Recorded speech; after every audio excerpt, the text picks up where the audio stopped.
Everyone, good morning. Myself Manish Kumar Kasodhan. If you are watch first time my video, then please subscribe to my channel Manish KK Medco Classes and press the bell icon for more notification या for first updates. इस tutorial में बात करेंगे chronic kidney disease. Chronic kidney disease एक kidney का long term medical condition है। अब समझ लेते पहले ये क्रोनिक और एक्यूट। जो एक्यूट कंडीशन होता है वो काफ़ी क्या होता है, शॉर्ट टाइम के लिए होता है, फ्यू आवर्स हो सकता है, फ्यू डेज हो सकता है या फ्यू मंथ्स हो सकता है। लेकिन जो क्रॉनिक टर्मिनोलॉजी या जो वर्ड है जो कि मेडिकल में यूज़ होता है, काफ़ी देखने को मिलता है। क्रॉनिक मीन्स क्या होता है, लॉन्ग टाइम, यानी कि ये क्या होता है, कुछ साल तक या कुछ साल से है या काफ़ी ईयर तक रह सकता है, यानी कि काफ़ी लॉन्ग टर्म तक धीरे धीरे आ रहा था लेकिन एक क्या हो गया, सीवियर स्टेज में चला गया, तो उसे हम क्रॉनिक बोलते हैं। नेक्स्ट अब ये समझते हैं कि जो क्रॉनिक किडनी डिजीज़ होता है उसमें होता क्या है, involve progressive irreversible loss of kidney function. यानी प्रोग्रेसिव का मतलब धीरे धीरे, इरिवर्सिबल का मतलब लगातार धीरे धीरे जो किडनी का जो फंक्शन होता है वो क्या होता है, लॉस होता रहता है, जिससे देखने को क्या मिलता है, किडनी क्या होती है, डैमेज हो जाती है। पैथोलॉजिकल क्या होता है, एबनॉर्मलिटीज़ हो जाते हैं। और ग्लोमेरुलर फिल्ट्रेशन जो रेट होता है वो क्या होता है, उसमें डिस्टर्बेंस हो सकते हैं। एबव जो ग्लोमेरुलर फिल्ट्रेशन रेट हो जाता है सीकेडी की स्टेज में 60 ml से थोड़ा क्या होता है, ज़्यादा हो जाता है, 3 मंथ तक या ज़्यादा समय तक रहता है। नेक्स्ट बात करें क्रोनिक किडनी डिजीज़ के लीडिंग फैक्टर या leading causes of ESRD। Chronic kidney disease में ही ESRD को हम कहीं ना कहीं डिस्कस करते हैं या पढ़ते हैं। तो ESRD का जो पूरा नाम होता है MCQs में पूछा जाता है, and stage of renal disease. अब कोई भी and stage of renal disease या किडनी की जो 5 स्टेजेस हैं, सबसे लास्ट स्टेज में पहुंचने के लिए जो मोस्ट इम्पॉर्टेंट फैक्टर या सेकेंड या थर्ड या फोर्थ स्टेज में पहुंचने के लिए जो मोस्ट इम्पॉर्टेंट फैक्टर होता है वो क्या होता है, जो डायबिटीज़ मेलिटस होता है और हाइपरटेंशन होता है।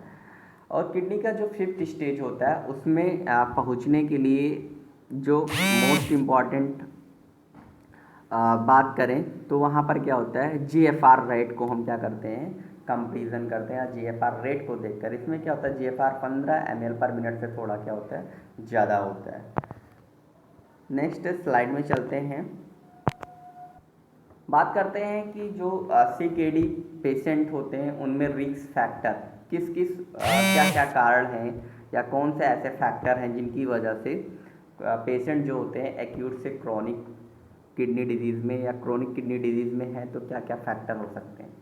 पहला डायबिटीज़ मेलिटस, दूसरा hypertension, cardiovascular disease, obesity, metabolic syndrome और भी कई सारे हैं जैसे यहाँ पर स्लाइड में दिखाया गया। Next is family history of CKD, kidney stone, nephrotoxic medicine या medication like NSAIDs, non steroidal anti inflammatory drug में से जितने भी एनाल्जेसिक मेडिसिन हैं। नेक्स्ट कुछ डायूरेटिक्स जो मेडिसिन होते हैं वो भी कहीं ना कहीं नेफ्रोटॉक्सिक इन नेचर के होते हैं, ज़्यादा खाने से वो नेफ्रॉन को डैमेज करते हैं। इन्फेक्शन की वजह से भी CKD स्टेज होने के चांसेस हो, जैसे हेपेटाइटिस C और HIV।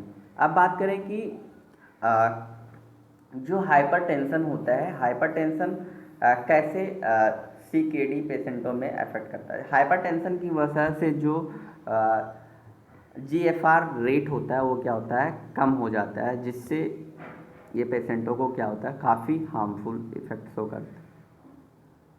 कार्डियोवैस्कुलर सिस्टम उसे क्या हो, एरिदीमिया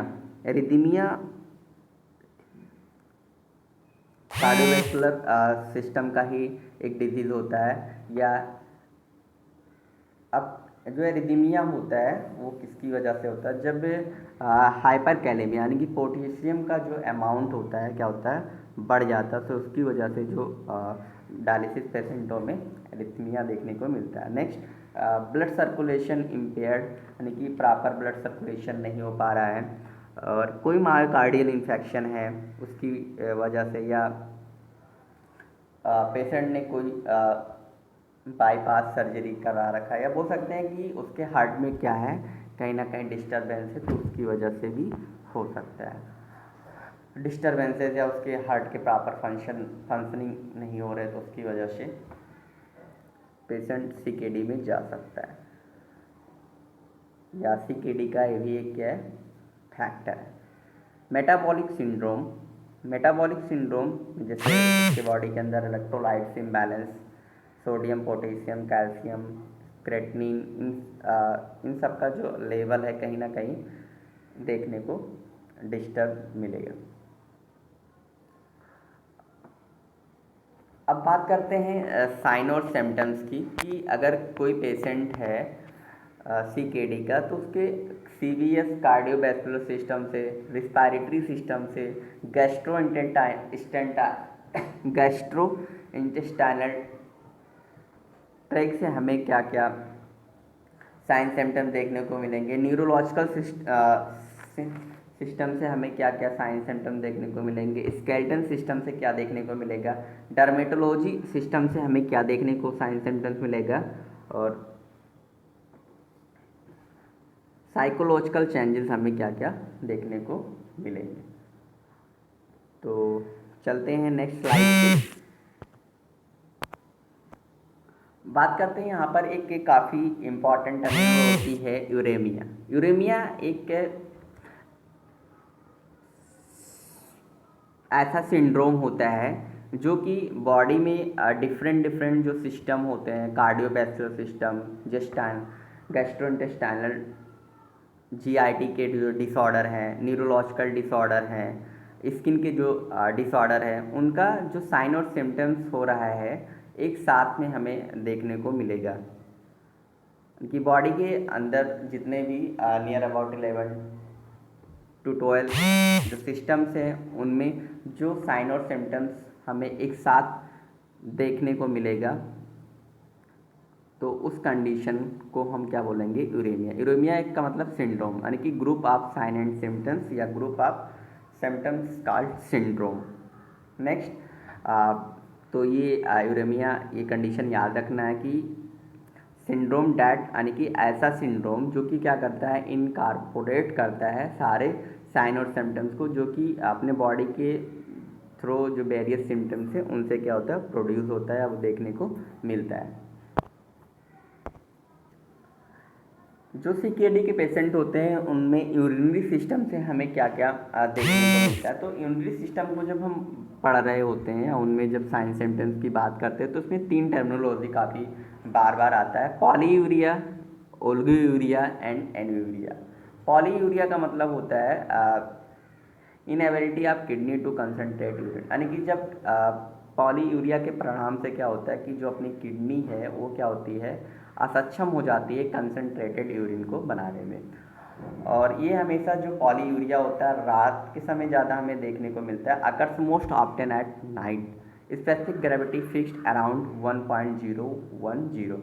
जब क्या होता है पॉलीयूरिया के कंडीशन में कोई पेशेंट होता है, जब वो यूरिन को डिस्चार्ज करता है तो वो लगभग 1.010 की ग्रेविटी को क्या करता है घेरता है, या बोल सकते हैं ऑक्यूपाई करता है। ओलिगोयूरिया और एनुयूरिया, तो एनुयूरिया की बात करते हैं, ये इसमें क्या होता है यूरिन आउटपुट जो होता है 40 ml से थोड़ा क्या होता है ज़्यादा होता है एक दिन में। नेक्स्ट बात करें मेटाबॉलिक डिस्टर्बेंसेस। मेटाबॉलिक डिस्टर्बेंसेस में क्या होता है कि जो वेस्ट प्रोडक्ट हैं उनका जो एक्यूमुलेशन होता है बॉडी के अंदर धीरे धीरे क्या होता है ज़्यादा हो जाता है। जैसे कि GFR रेट वहाँ पर क्या होता है 120 ml पर मिनट से क्या होता है कम हो जाता है, और ब्लड यूरिया नाइट्रोजन है वो क्या होता है, इंक्रीज़ हो जाता है। सीरम क्रेटिनिन लेवल इंक्रीज़ हो जाता है। ब्लड यूरिया नाइट्रोजन इंक्रीज़ होने के खाली एक ही कारण नहीं हो सकता, मानी कि किडनी फेलियर कंडीशन ही नहीं हो सकता है। जब क्या होता है, कोई पेशेंट, कोई नॉर्मल पेशेंट हो ज़्यादा, या कोई नॉर्मल हेल्थी पीपुल है, वो ज़्यादा हेल्थी पेशेंट है, हेल्थी ह्यूमन बीइंग है, वो ज़्यादा प्रोटीन का क्या कर ले, इनटेक कर ले, तो उसकी वजह से जीएफ जो ब्लड यूरिया नाइट्रोजन है उसका लेवल बढ़ सकता है। फीवर हो, कार्ड कॉर्टिकोस्टेरॉइड्स यानी कि एंटी एलर्जिक जो मेडिसिन है उसका यूज़ कर रहा हो तो उसकी वजह से हो सकता है। और कैटाबॉलिक रिएक्शन उसके बॉडी में काफ़ी तेज़ हो रहे हैं तो उसकी वजह से हो सकता है। नेक्स्ट बात करते हैं इलेक्ट्रोलाइट्स इम्बैलेंस की। बात करें तो जो सोडियम पोटेशियम, सोडियम में भी नॉर्मल और abnormal, because of impaired excretion sodium is retained, water is retained, edema, hypertension और CHF। कि जो सोडियम होता है उसका जो रेंज है वो नॉर्मल भी हो सकता है और लो भी हो सकता है। क्यों? क्योंकि जो एक्सक्रीशन है यानी कि उत्सर्जन है वो कहीं ना कहीं क्या हो रहा है, अच्छे तरीके से नहीं हो पा रहा है बॉडी से, इसलिए जो सोडियम होगा वो धीरे धीरे क्या होगा, इकट्ठा होता रहेगा बॉडी के अंदर, जिससे क्या होगा, पानी क्या हो जाएगा, रुकेगा बॉडी के अंदर और हमें एडिमा देखने को मिलेगा और हाइपरटेंशन। और पोटेशियम का रेंज जब बढ़ता है तो उसके लिए हाइपर कैलेमिया का टर्मिनोलॉजी यूज़ करते हैं। और किडनी डिजीज़ के अगर इलेक्ट्रोलाइट्स की मोस्ट इम्पॉर्टेंट कंपाउंड्स की बात करें इम्बैलेंस के, तो वो है potassium. Most serious electrolyte disorder in kidney disease, potassium है जो कि इलेक्ट्रोलाइट्स होता है, लेकिन जो किडनी डिजीज़ के पेशेंट होते हैं उनमें पोटेशियम सबसे ज़्यादा देखने को मिलता है, या तो उनका घटा रहेगा या तो बढ़ा रहेगा। हीमेटोलॉजिक सिस्टम की बात करें तो एनीमिया होगा। एनीमिया क्यों होगा? क्योंकि जो एरिथ्रोपोइटिन का प्रोडक्शन है काफ़ी कम हो जाता है और जो रीनल ट्यूबुलर सेल्स हैं उनका जो प्रोडक्शन होता है वो क्या होता है, कम हो जाता है। नेक्स्ट ब्लीडिंग टेंडेंसीज़, यानी कि ब्लीडिंग होने की जो प्रवृत्ति होती है, चांसेस काफ़ी ज़्यादा होते हैं क्योंकि वहाँ पर प्लेटलेट्स के जो फंक्शन होते हैं वो क्या होते हैं, डिफेक्टेड होते रहते हैं।